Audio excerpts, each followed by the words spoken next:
On my birthday, my husband's sister interrupted my cake cutting and sneered, "You don't deserve to be the center of attention." My husband shrugged, "She's always been jealous." I smiled coldly, "Then she'll love the surprise I have for her."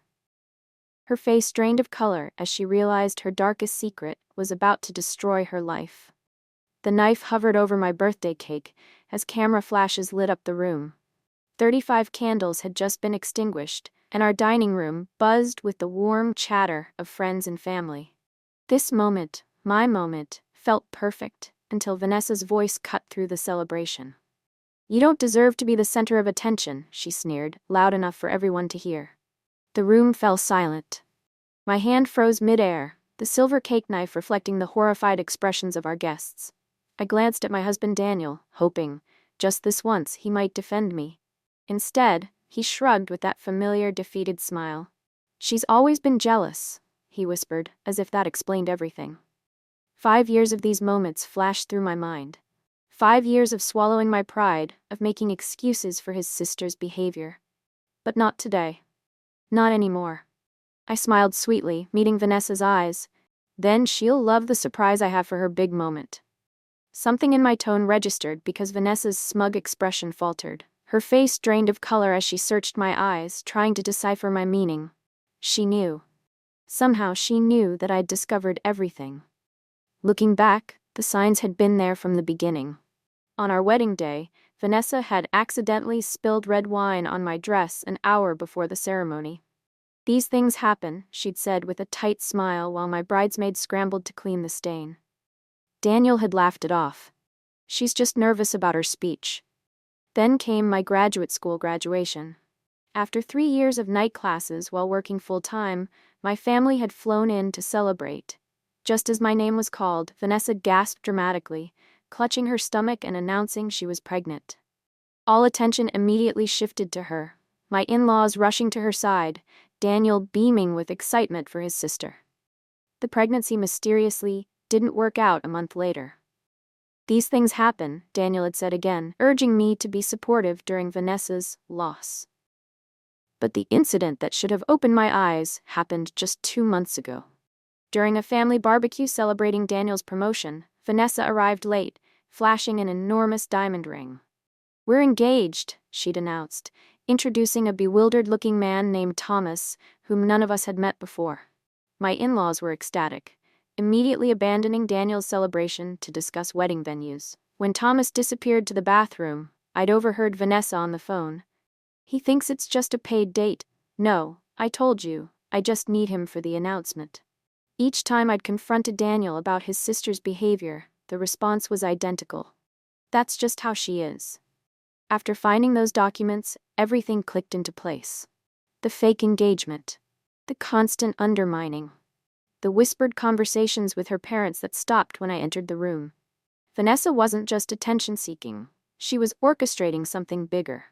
The documents revealed her plan to convince her parents to change their will, redirecting the family lake house inheritance solely to her by suggesting Daniel and I were planning to sell it rather than keep it in the family. The lake house that Daniel's grandfather had built. The place where Daniel had proposed to me. The property that meant everything to him. "She's been planning this for months," Melissa said, examining the documents spread across my kitchen table. My best friend since college, Melissa had always seen through Vanessa's act. "These amendment drafts are dated from last year." "Daniel won't believe me," I whispered, hands trembling around my coffee mug. "He never does when it comes to her." Melissa covered my hand with hers. "Then we need evidence he can't ignore." Over the next week, Melissa helped me piece together Vanessa's scheme. We discovered emails between Vanessa and a property developer interested in the lakefront land. We found draft messages to her parents suggesting Daniel and I had financial troubles and were eyeing the property as a quick cash solution. "All this time I thought she just wanted attention," I said, staring at the evidence. "But she's been systematically trying to cut us out." "People like Vanessa don't just want attention," Melissa replied. "They want control, and you're the obstacle to her controlling your husband and his family." My birthday morning arrived with a sense of foreboding. Daniel had decorated the house with my favorite flowers and prepared breakfast, blissfully unaware of what the day would bring. I almost wavered, watching him hum while flipping pancakes. As guests arrived that evening, I felt like an actress in a play, smiling and accepting gifts while hyper-aware of the manila envelope hidden in the desk drawer. My in-laws arrived with warm hugs and the promised champagne. Vanessa arrived last, she always did, ensuring an entrance, with Thomas trailing behind looking uncomfortable in an ill-fitting suit. She air-kissed my cheek, pressing a small, obviously hastily wrapped package into my hands. "Just something small," she said with practiced modesty. "We're saving for the wedding, you know." Throughout dinner, Vanessa dominated the conversation with wedding plans, while occasionally throwing barbed comments my way. "We're thinking of a destination wedding. Not everyone can pull off a simple backyard ceremony like you did." When the time came for cake, my heart hammered against my ribs. Daniel dimmed the lights as my father-in-law carried in the 3-tiered chocolate creation, 35 candles creating a warm glow. Everyone sang, and for a moment, I hesitated. Was I really going to shatter this family? Then I caught Vanessa whispering something to Thomas while pointing at me, both snickering behind their hands. In that moment, something hardened inside me. This wasn't just about me anymore. It was about Daniel, about his parents, about the manipulation that had poisoned all our relationships. I closed my eyes, made a silent wish for strength, and blew out every candle in one breath. The silence that followed Vanessa's comments seemed to stretch forever. I could feel everyone's eyes darting between us, waiting for my reaction. Daniel's hand on my shoulder tightened, his whispered excuse about jealousy hanging in the air between us. I set the cake knife down carefully and turned to face my sister-in-law. "You know, Vanessa," I said, my voice surprisingly steady, "I've been thinking about what you deserve lately." Her eyes narrowed. "What's that supposed to mean?" "It means I have a surprise for your big moment." I walked to the desk and retrieved the manila envelope. "I believe congratulations are in order, not for your engagement, which we both know isn't real, but for how thoroughly you've manipulated this family." Gasps rippled through the room. Thomas shifted uncomfortably, looking toward the exit. "She's obviously had too much to drink," Vanessa laughed nervously, looking to her parents for support. "Mom, Dad, maybe we should cut the cake and—" "I found the documents, Vanessa," I interrupted, pulling out the first paper. "The ones about convincing your parents to change their will. The ones about the lake house." Daniel stepped forward. "What are you talking about?" I handed him the property amendment draft with his parents' names. "Your sister has been working with Lakefront Development Partners to sell the family property once she secures sole inheritance." "That's ridiculous," Vanessa sputtered, but her face had lost all color. "She's making this up." I turned to Thomas. "I'm curious. How much did she pay you to pretend to be her fiancé tonight?" Thomas looked between Vanessa and the stunned faces around him. "She said it was just a family joke," he admitted. "She paid me $500 to wear the ring and play along." Daniel's father stepped forward, his face ashen. "Vanessa, is this true? The lake house documents?" "They were going to sell it," Vanessa suddenly shouted, pointing at Daniel and me. "They don't care about family history. I was protecting our legacy." I pulled out emails between Vanessa and the developer, dated months before she'd ever suggested Daniel and I had designs on the property. "You approached them first. You created the entire narrative about us wanting to sell." Daniel stood frozen, the papers trembling in his hands. When he finally looked up, the pain in his eyes made my heart ache. "You told Mom and Dad we were in financial trouble?" he asked his sister, his voice barely audible. "I was trying to protect what Grandpapa built," Vanessa insisted, tears forming. "You've always been too weak to stand up for family traditions. Ever since you married her, you've changed." "The only thing that's changed," Daniel's mother said quietly, "is that we're finally seeing clearly." She turned to her daughter with disappointment etched across her face. "How could you do this?" Vanessa's tactics shifted instantly. Her shoulders slumped, tears flowing freely now. "I just wanted to matter," she sobbed. "Everyone always loved Daniel more. The perfect son, the perfect husband. I just wanted something that was mine." "If you wanted something of your own," I said quietly, "you could have built it instead of trying to destroy what others have." Vanessa's eyes hardened, her tears vanishing as quickly as they'd appeared. You think you've won? You've just destroyed this family. She grabbed her purse and headed for the door, pausing to look back at her brother. Choose, Daniel. Your wife or your family? Daniel looked at his sister, then at his parents, and finally at me. The room held its breath. My wife is my family, he said simply. And I think you should leave. After the guests had awkwardly departed, and Daniel's parents had gone home with copies of the documents, Daniel and I sat on our porch swing in silence. Why didn't you tell me what you'd found? He finally asked, his voice hollow. Would you have believed me? I countered gently. He didn't answer immediately, which was answer enough. I've been making excuses for her my whole life, he finally said. Do you know why? I shook my head, though I'd always wondered. When I was 12, our dad lost his job. Things got really tough financially. Mom was working double shifts, Dad was drinking too much. Daniel's voice cracked slightly. Vanessa was 17, and she stepped up. She got jobs after school, made sure I had lunch money, helped me with homework when our parents couldn't. I took his hand, feeling the pieces click into place. The night Dad got a new job, he hugged Vanessa and said, You kept this family together. And she looked at me and said, That's what family does. We protect each other, no matter what.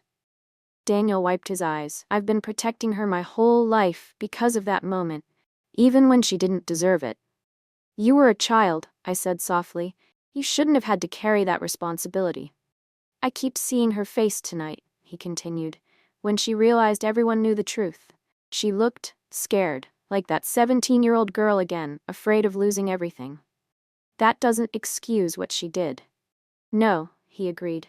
It doesn't. He turned to face me, his eyes red-rimmed but clear. I'm sorry I never stood up for you. I convinced myself that keeping peace was the same as being loyal. But I was loyal to the wrong things. The family meeting 3 days later was Daniel's idea. His parents arrived looking tired but resolved. We've spoken with Vanessa, his father began. She admits to some of what happened. Some? Daniel asked. His mother sighed. She acknowledges discussing the lake house with developers but claims it was just exploring options. She still insists she was protecting family interests. Daniel leaned forward. Dad, Mom, I love you both and I love Vanessa, but we need to be clear about boundaries going forward. What followed was the most honest conversation the family had ever had. Daniel outlined specific consequences for Vanessa's behavior. No unsupervised access to family documents, no financial discussions without everyone present, and mandatory family counseling if she wanted to repair relationships. The lake house stays in the family trust, his father declared firmly. Equal shares as your grandfather intended. As they were leaving, Daniel's mother pulled me aside. I owe you an apology, she said quietly. I think I always knew something wasn't right with how Vanessa treated you. It was easier to look away. That night, Daniel called Vanessa while I sat beside him, our hands intertwined. He spoke with calm clarity about his love for her, his gratitude for her childhood support, and his absolute refusal to tolerate further manipulation. I'll always be your brother, he told her. But I won't be your enabler anymore. 6 months after my birthday revelation, we gathered at the lake house for the 4th of July. Daniel's parents had embraced their role as boundary setters, attending family therapy sessions and learning to recognize manipulation tactics. Vanessa arrived last. Some habits die hard, but something was different. She carried a store-bought pie instead of demanding kitchen space to make her famous dessert. She complimented my new haircut without adding a backhanded comment. She's seeing someone, Daniel's mother confided as we prepared the grill. A therapist, I mean, twice weekly.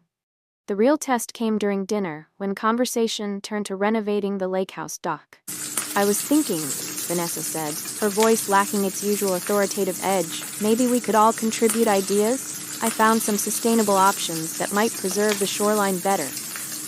Later, as fireworks exploded over the lake, Vanessa approached me on the dock. I'm not good at apologies, she began awkwardly. I've noticed, I replied, but without malice. She almost smiled.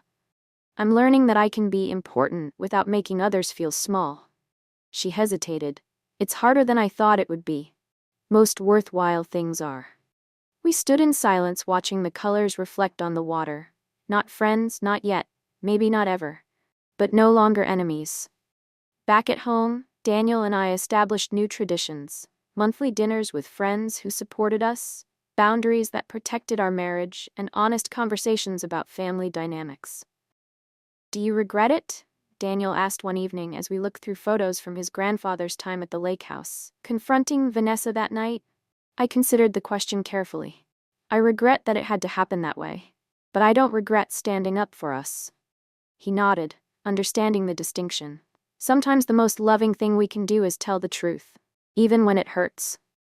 The truth had hurt all of us, but from that pain had emerged something stronger: a family built on honesty rather than illusion, on respect rather than fear. Not perfect, still learning, but real. And that was worth celebrating. Have you ever had to confront a family member who crossed the line? Share your experience in the comments below. And subscribe to Reddit Family Sagas for more stories about the complicated, messy, beautiful reality of family dynamics.